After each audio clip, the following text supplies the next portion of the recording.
अस्सलाम वालेकुम guys, welcome to bike में पीके।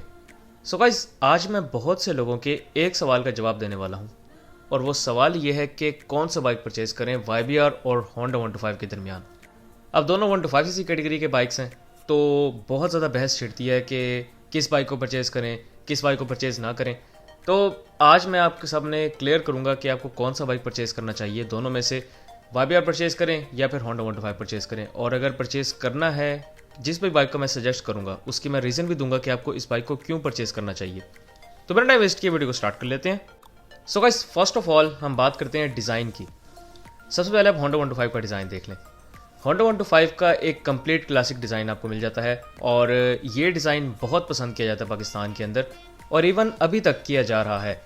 अगर इस डिज़ाइन की खासियत की बात करें तो इस बाइक का जिस तरह का डिज़ाइन बनाया गया है, इसकी खासियत ये है कि ये फैमिली बाइक पे पूरा पूरा उतरता है। उसके अलावा इस बाइक की जो हैंडलिंग है वो बहुत ईजी है। इस बाइक के डिज़ाइन के हिसाब से इस बाइक के अंदर आप मनूवरिंग ईजिली कर सकते हैं। आप इस बाइक पे कट अच्छे मार सकते हैं, मतलब इस बाइक को आप ईजिली हैंडल कर सकते हैं। इसके अलावा अगर हम दूसरी तरफ देखें यामाहा YBR को, तो यामाहा YBR की जहाँ तक बात है तो यामाहा YBR की लेंथ आपको बड़ी मिल जाएगी होंडा 125 से। उसके अलावा यामाहा YBR का डिज़ाइन जो है वो एक कंप्लीट स्पोर्टी लुक दी गई है इस बाइक को। और अगर आप बात करें इस बाइक पे फैमिली बिठाने की, तो फैमिली इस बाइक पे थोड़ी सी मुश्किल से एडजस्ट होगी। आप इसके टैंक का डिज़ाइन देख लें और इसके अलावा इसकी पिछली सीट भी देख लें कि पिछले सीट का डिज़ाइन किस तरह का है, तो फैमिली एडजस्ट करने में थोड़ा सा आपको इशू हो जाएगा। उसके अलावा जहाँ तक मनोवरिंग की बात है तो इस बाइक पे आपको थोड़ी सी डिफ़िकल्टी होगी क्योंकि ये बाइक उससे भारी है। और अगर हम उस बाइक की बात करें होंडा 125 की, तो होंडा 125 का वेट इस बाइक से कम है, जिसकी वजह से उसकी मनोवरिंग ईजिली हो जाती है और उसका डिज़ाइन भी इस तरह का बनाया गया है। जबकि इसका जो डिज़ाइन बनाया गया है, इसको आप जब स्ट्रेट रोड पे लेके जाते हैं तो आपको बहुत ज़्यादा मज़ा आता है इस बाइक के ऊपर। सो गाइस, ये तो डिज़ाइन की बात हो गई। नेक्स्ट आ जाते हैं फीचर्स के ऊपर। तो होंडा 125 के अंदर अगर हम मीटर की बात कर लें तो आपको RPM और स्पीडोमीटर ही मिल रहा है सिर्फ, और ये चीज़ पिछले 40 साल से आपको मिल रही है। पिछले 40 साल जो होंडा 125 को पाकिस्तान के अंदर हुए हैं उसमें आपको सिर्फ RPM और स्पीडोमीटर ही मिला है। उसके अलावा कुछ भी एडिशन नहीं किया गया तब से अब तक। अब 2022 चल रहा है और अभी तक इसके अंदर कोई भी चेंजिंग नहीं की गई। आपको सिर्फ डिज़ाइन की चेंजिंग मिल जाती है, बाकी आपको फीचर्स की कोई चेंजिंग नहीं मिल रही। इसमें RPM स्पीडोमीटर अवेलेबल है। इसके अलावा असेंबलीज की बात कर लें तो असेंबलीज में वही आपको रिवायती सामान मिल रहा है जो कि आपको होंडा CD70 के अंदर मिलता है। इसके बाद अगर हम दूसरी तरफ आ जाएं यामाहा YBR के ऊपर, तो YBR के अंदर आपको सब कुछ मिल रहा है। RPM, speedometer, fuel gauge, trip meter, gear indicator, ये तमाम चीज़ें इस बाइक के अंदर अवेलेबल हैं। इसके साथ साथ असेंबलीज की बात कर लें तो असेंबलीज में बाइक के अंदर कील स्विच और डिपर अभी तक मिसिंग है। बाकी सब कुछ आपको मिल जाएगा और ये बाइक सेल्फ स्टार्ट है, जबकि सिंपल होंडा 125 सेल्फ स्टार्ट नहीं है। इसके बाद अगर हम बात कर लें टैंक की, तो होंडा 125 का जो आपका टैंक मिल रहा है यह है 9 लीटर्स का टैंक।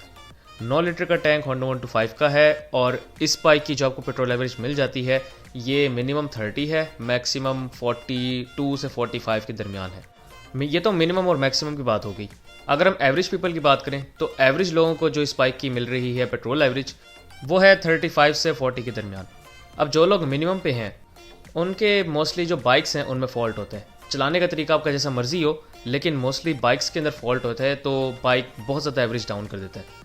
लेकिन जिन लोगों को अच्छी एवरेज मिल रही है, मतलब 40 प्लस जिनको एवरेज मिल रही है, वो मोस्टली बाइक को 40 से 60 के दरमियान चलाते हैं। कभी कभी 80 टच कर लिया, लेकिन मोस्टली जो है वो 40 से 60 की स्पीड पे ही चलाते हैं और बाइक को प्रॉपर्ली मेंटेन रखते हैं, जिसकी वजह से बाइक उनको अच्छी एवरेज देता है। इसके बाद अगर हम आ जाएँ यामाहा YBR की तरफ, तो यामाहा YBR के केस के अंदर आपको जो मिनिमम एवरेज मिलती है वो 30 ही है। 30 से 35 के दरमियान आपको मिनिमम एवरेज मिलती है। मैक्सिमम की अगर हम बात करें तो मैक्सिमम 55 तक भी लोगों ने अचीव कर ली है इस बाइक से एवरेज।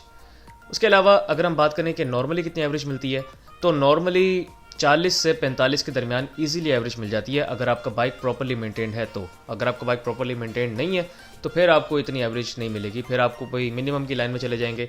अगर आपका बाइक प्रॉपर्ली मेंटेन्ड है और आपका चलाने का तरीका भी सही है तो फिर आपकी जो एवरेज है वो टॉप पे चली जाती है, फिर आप 50 प्लस भी अचीव ईजिली कर लेते हैं। इस बाइक के टैंक का साइज़ है 13 लीटर्स और होंडा 125 के टैंक का साइज़ है 9 लीटर्स। तो डिफरेंस आपने टैंक के साइज़ में देख लिया। अब टैंक का जहाँ तक डिज़ाइन का ताल्लुक है, तो जिसको क्लासिक लुक पसंद है उसको होंडा 125 पसंद आएगा, जिसको स्पोर्टियर लुक पसंद है उसको पसंद आएगा यामाहा YBR। इसके बाद हम चलते हैं सीट की तरफ। तो होंडा 125 की सीट जो है वो बिल्कुल भी अच्छी नहीं है, बहुत हार्ड सीट है इस बाइक की। अगर आपने शहर के अंदर भी चलाना है और शहर के अंदर भी आपका सफ़र ज़्यादा है तो फिर आपको इसकी सीट का जो कवर है या तो वो चेंज करवाना पड़ जाता है या फिर आपको पूरी सीट जो है उसका फॉर्म चेंज करवाना पड़ जाता है। और ये एक ज़रूरी चीज़ है, अगर आपने बाइक को थोड़े सफ़र के लिए भी लेना है तो फिर भी आपको इस बाइक की जो सीट है उसका फॉर्म चेंज करवाना पड़ जाता है, क्योंकि ओरिजिनल सीट आपको बहुत ज़्यादा हार्ड मिलती है जिसकी वजह से आप बाइक के अंदर कंफर्टेबल नहीं रहते। वाइब्रेशंस एक अलग चीज़ हैं, लेकिन सीट की सॉफ्टनेस होनी चाहिए ताकि बंदा कुछ तो कंफर्टेबल फील करे। और जो लोग बर्दाश्त कर सकते हैं फिर वो सीट को रखते हैं, जो लोग नहीं कर सकते वो फिर सीट का फॉर्म चेंज करवा लेते हैं। बहरहाल दूसरी तरफ अगर हम यामाहा YBR की बात करें तो YBR की नो डाउट जो सीट है वो काफ़ी कंफर्टेबल और सॉफ्ट सीट है। अच्छा, अब मैं आपको एक बेनिफिट बताता हूँ होंडा 125 की सीट का और एक बेनिफिट यामाहा YBR की सीट का। सबसे पहले अगर YBR की बात करें तो YBR की सीट का बेनिफिट यही है कि वो बहुत कंफर्टेबल और सॉफ्ट सीट है।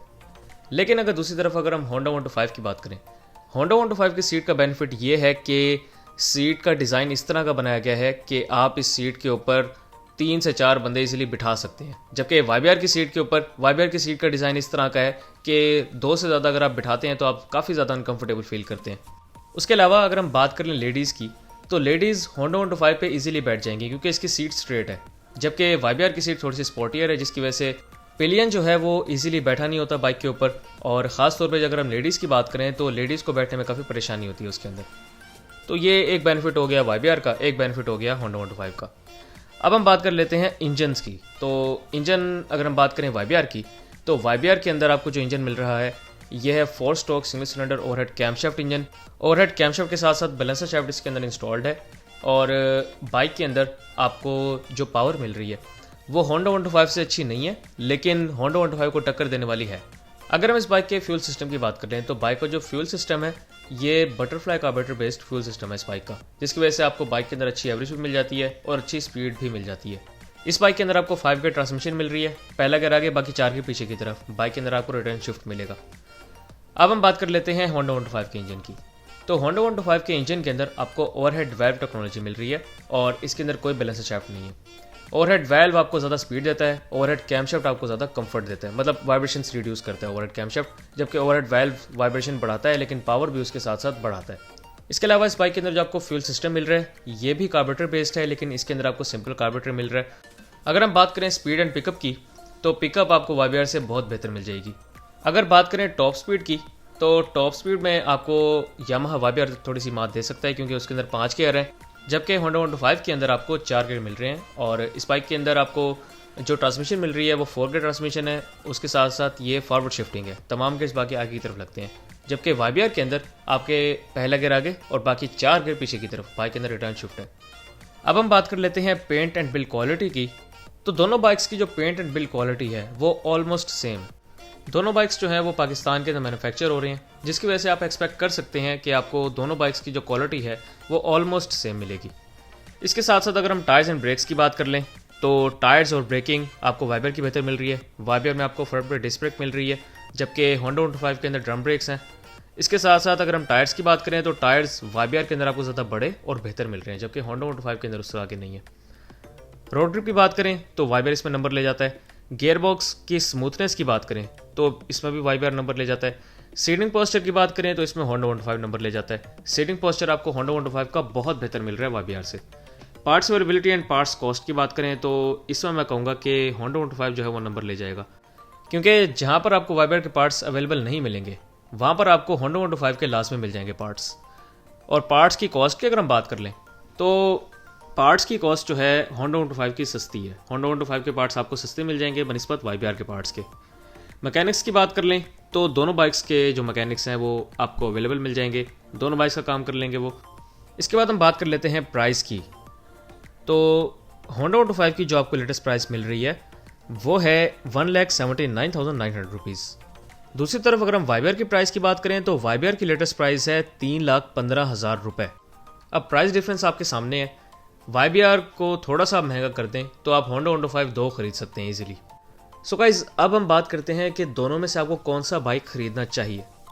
वैसे तो मैं हमेशा सजेस्ट करता हूँ कि अगर आपने ख़रीदना ही है तो YBR को ख़रीदें, क्योंकि उसमें कंफर्ट है, उसमें बेहतर पेट्रोल एवरेज है, उसमें अच्छा डिज़ाइन मिल रहा है आपको, वगैरह वगैरह। अच्छा, अगर हम बात करें होंडा 125 की, तो होंडा 125 को ख़रीदने की मैं आपको कुछ रीज़न्स दे सकता हूँ, जिसमें पहली रीज़न है कि फैमिली बाइक अगर आप एक परचेज़ करना चाहते हैं तो आप होंडा 125 की तरफ जा सकते हैं। अगर आपको अच्छी स्पीड चाहिए तो आप होंडा 125 की तरफ जा सकते हैं। अगर आप चाहते हैं एक ऐसा बाइक जिसके पार्ट्स सस्ते हों, जिसकी हैंडलिंग ईजी हो, जिसका डिज़ाइन क्लासी हो, तो आप डेफिनेटली होंडा 125 की तरफ जा सकते हैं। और सबसे बड़ी बात, जो मुझे सस्ते में मिल जाए, तो जाहिर सी बात है अगर आप होंडा 125 को न्यू परचेज़ करते हैं तो न्यू होंडा 125 आपको 179,900 का मिल रहा है, जबकि YBR आपको 315 का मिल रहा है। आपके कितने पैसे बच जाएंगे? सो गाइस, ये थी होंडा 125 को ख़रीदने की रीज़न्स। YBR को ख़रीदने की रीज़न्स मैंने आपको बता दी हैं। अगर आप मेरी पर्सनल सजेशन की बात करें, अगर मैं पर्सनली चूज़ कर रहा हूँ दोनों बाइक्स में से, तो मैं चूज़ करूँगा YBR को। और मैं YBR नया नहीं ख़रीदूँगा, मैं YBR को यूज़ में ख़रीदूँगा इसी रेंज के अंदर जिस रेंज में आपको होंडा 125 मिल रहा है। अगर आप इस रेंज में YBR ढूंढते हैं, इसमें थोड़े से पैसे और ऐड कर लें, 2 लाख कर लें, 2,10,000 तक देख लें आप, तो इस रेंज के अंदर आपको 2020 मॉडल, 2021 मॉडल तक भी मिल सकता है बहुत अच्छी कंडीशन में। सो गाइस, ये थी मेरी आज की वीडियो। उम्मीद है आपको वीडियो अच्छी लगेगी। अगर आपको वीडियो अच्छी लगी हो तो मेरे वीडियो को लाइक करें, इस वीडियो को शेयर करें और मेरे चैनल को बाइक मैनर को लाजमी सब्सक्राइब करें। और हमारे फेसबुक पेज को भी लाइक करें, उस पर वीडियो को देखें, उसको लाइक करें और शेयर करें। Thank you very much. अल्लाह हाफिज़।